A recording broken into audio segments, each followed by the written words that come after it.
What's going on, y'all? Machiavelli Mills TV. So, look, y'all, I had a very interesting back and forth with a young brother under the video that I made about Major League Baseball players not being able to be or feeling like they aren't able to be unapologetically black within the sport, right? And so, the brother was basically saying, and I'm paraphrasing, I'm not even trying to aim vitriol in his direction because I'm not upset or anything like that. I just felt like it was an interesting thing to discuss, and what I want to explain what I meant, right? And so he's like, this is pretty much trivial matters. We as black men need to be focused on better things. It's work.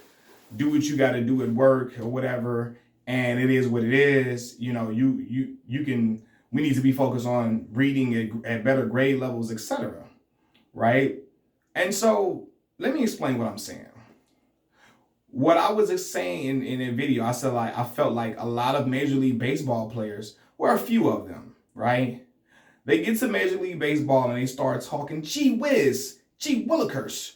Oh my geez whiz, oh my god, oh geez, Zetas Lapidus, oh my god, gee whiz, oh shucks. And that's not really how they talk, right? And I felt like a lot of them feel like they have to speak in that manner to one, either fit in or to come across as less threatening to a lot of the white higher ups within the organization. And they feel like, hey, if I talk like this, I'll possibly stay around long enough, or they'll feel like I'm a great ball club guy because I speak in a way that they can understand and maybe feels like it's more not comfortable, but more, yeah, it's less threatening to the other players, etc. Right? Now, if you grew up like Russell Wilson, I feel like that's how Russell Wilson really talks, because he grew up in a white area, not around a lot of black people, and I feel like that's naturally who he is, right? Me personally, I grew up on the south side of Chicago, Illinois, around black folks. Chicago segregated, super segregated, the most segregated city in the United States of America. Therefore, when I get to corporate America, me being G. Willikers, wowzers, that's not me. That's not who I am. My point is that I was trying to make is that black people, we as black folks, black men, we don't have to be inauthentic in order to be accepted, in order to be prosperous at work, in order to be exemplary at your job. You don't have to do that. You can be authentic to who you really are and still do a great job. What do I mean by that? Being authentic does not mean being hood. And the brother thinks that when I say being authentic, it means being hood. No, being authentic is talking how you usually talk. When I work in corporate America. When I get in there, I talk how I'm talking to y'all. I don't curse because it's not professional. But I talk in the same inflection. I don't get in there, oh wowzers, she will curse, oh man. I don't do that. Because I wouldn't do that, and I don't do that in my everyday life, right? I believe you can still be an upright man. You can still be professional without being something that you're not. If I grew up in white areas, non-black communities around not around black folks like that, then yeah, there probably would be authentic for me to talk like that if I grew up around a lot of white people. You know what I mean? If I grew up in non-black areas or whatever, then it probably would be fitting for me to say stuff like gee willikers, because that's what sting that is. I'm being not facetious, but I'm they would probably say something like that, right? A white person would say gee willikers way more than a black person that grew up in black areas. Let's be for real. Let's be all the way for real about it. If you grew up in inner city, I'm gonna just say a lot of inner cities where black folks live. We ain't saying G Willikers and Wowzers and G Wiz and oh geez, it's just one of the guys. Geez, we don't talk with that type of inflection, and we don't do that, right? And so I'm not gonna talk like that. However, I work in corporate America. They respect me and all of that. I don't have to be something that I'm not in order to be productive. And I was saying that, I felt like a lot of young black men need to know that you can be who you are and still be professional and be upright. Be upright. Being professional, of course. When I say be authentic to who you are, it's not cursing, it's not acting a damn fool. He thinks that being authentic to who you are is talking like you want a corner. No. I mean, you can still talk as though how I'm talking to y'all right now. I talk in corporate America without the cursing. Let's be for real. You know what I mean? It's not going no G Willikers within me. And I'm not saying there's anything wrong with that. It's something wrong with that if that's not how you talk every day. That's not how you talk. That's not who you really are, is what I'm saying. You know, you don't have to do that.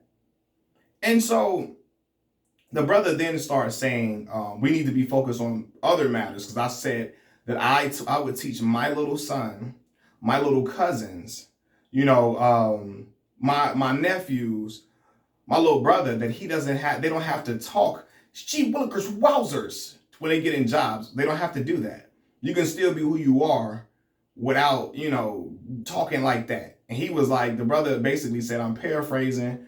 So, you know, he probably is going to come in here and fix what I'm saying. Or you can go to the previous post, the one I made about Tim Anderson, about Major League Baseball players. Can you be unapologetically black in Major League Baseball? He like, whatever does that mean? He was like, basically like, in so many words, I'm trying to retrain my thought about what he said, because I had it in my head and now I just messed it up.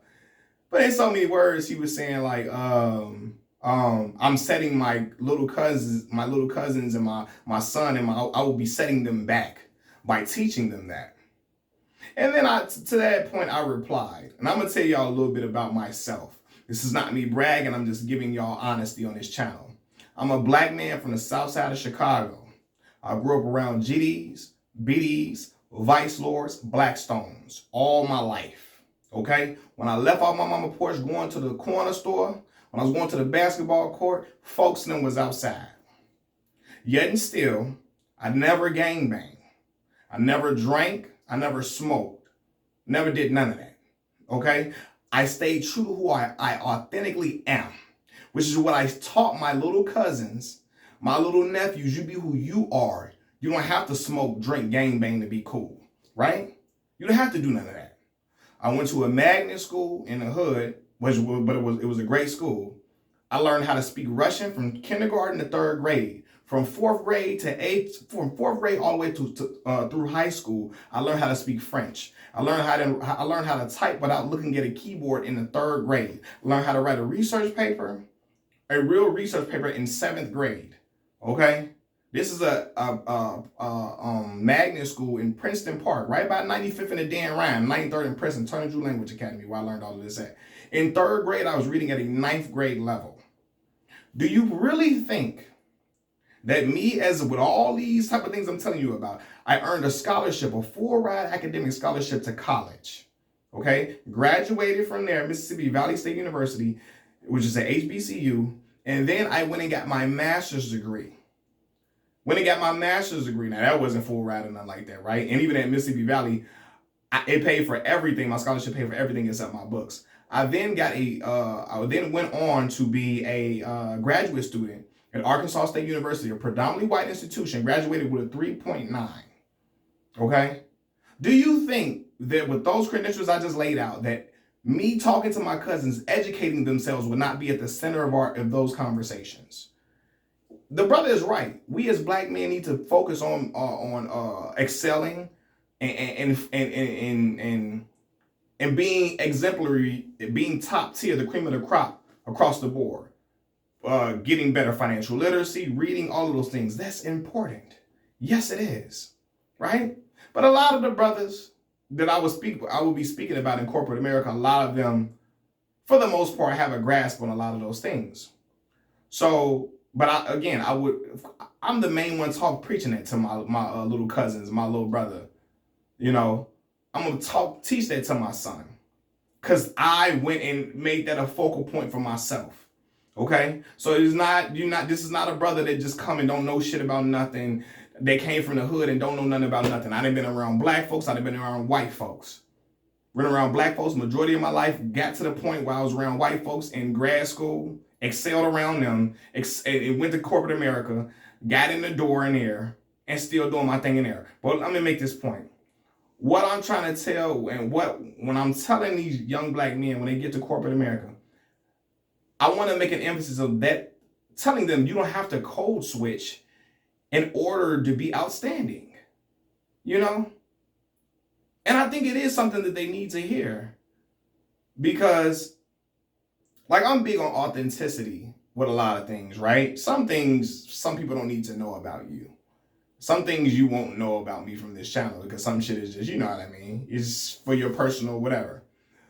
But when you get and make it to certain mountaintops, when you get to certain pinnacles or on your ascension, you don't have to be something that you're not, young black man, when you get in these doors. You can be who you are, and being who you are, I'm not saying be ignorant. I'm not saying being cursing and talking like you're on the street corner. You can talk how you really would talk. When you're being professional, how you would talk amongst other black folks. That's what I'm saying. When you're talking around other black folks in the professional ranks, you're not G Willikers and Wowzers and G Wiz, because you know that's not you unless you grew up in certain areas like Russell Wilson did. He grew up around non-black folks a lot, and so that's naturally how he talks because he picked up the way he talks around his friends and around his surroundings. Okay? But if you're a black man that grew up around black folks, you don't have to do that in order to be accepted, in order to be embraced, in order to be loved. You do your job and you do it well, but you can still be who you really are at the root of you. And that's something that I learned. You start going there, G Willikers, G Wowzers. And then they start looking at you like, hey, he's not one of those other guys.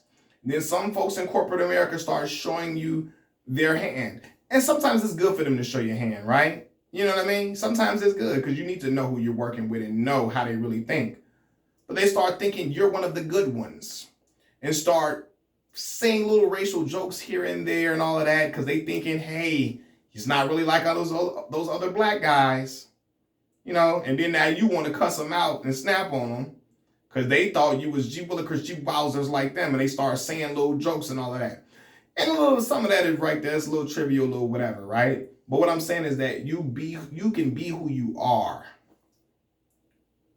You don't have to be something that you're not. You can be professional. When I say be who you are, I don't mean cursing and talking like you're on the street corner being ignorant. You can talk how you would regularly talk to other professional black folks and still excel and still thrive. Same way I told my cousins, y'all can still be cool. Y'all can still be smart and still be cool and be loved and embraced in high school in Chicago because I learned how to do it. I didn't gangbang none of that, and I still got people to love me. I still was able to thrive without gangbanging none of that. I still stayed true to who I am because I wasn't a street dude. I wasn't a gangbanger. I wasn't no drug dealer. I wasn't no killer. I wasn't none of that. And I still was able to thrive and rise to the top because the cream gonna rise regardless. So you don't have to put on airs. You don't have to code switch into Carlton from the Valley when you're Malcolm from the south side of Chicago, Illinois. I can't do that because it's not really who I am. I can be professional. I can be upright. I can speak to you, and I can use all those big words they all use. So he was like, you need to teach them out speaking, upping their vocabulary. Brother, I have an extensive vocabulary. Okay? And I learned that from first of all, let me say this. I had a black mama that can cuss like a sailor. Do you think my mama went into her job talking like that? No. But she still was not, oh, G Wowzers, G Willikers. She wasn't doing that. Okay? I had a black mama and black father. My father, too. My father can cuss like a sailor, too. He know when it's time to be professional and be upright. And he ain't G Willikers and G Wowzers in there either because it's not him. He's a black man from the south side of Chicago. My parents, I came from a family, I couldn't bring C's like that in the house. But they know it, and they taught me you can still be true to who you are and still be professional, still be upright. And that's what I want to teach other black men. You don't have to get in there in order to make white folks comfortable, in order to make them not afraid of you, in order to make them, look at you as one of the good old guys and one of the pals. You don't have to G Willikers and G Wowzers up. You don't have to do that.